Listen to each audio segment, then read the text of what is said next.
Wakala wa mabasi yaendayo haraka Dar es Salaam DART umeingia mkataba miaka 12 na kampuni binafsi ya usafirishaji ya Emirates National Group ENG kutoka Abu Dhabi kuendesha mfumo wa BRT jijini Dar es Salaam.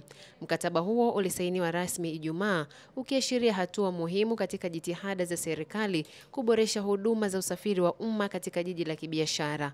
Kwa mujibu wa mkurugenzi mtendaji wa DART Dr. Athman Kihamia, ENG itachukua uendeshaji wa awamu ya kwanza ya mradi wa BRT na kuleta mabasi mapya 177 yatakayoongeza ufanisi na upatikanaji wa huduma jijini.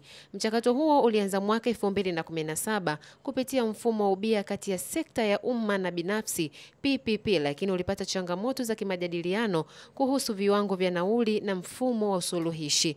Mnamo mwaka 2020 serikali ilitangaza zabuni upya ambapo kampuni 40 ziliwasilisha maombi na ENG ikaibuka mshindi. Hatimaye mchakato huo sasa umekamilika kwa kutiwa saini kwa mkataba rasmi wa utekelezaji. Endelea kufuatilia Daily News Digital kwa habari zaidi.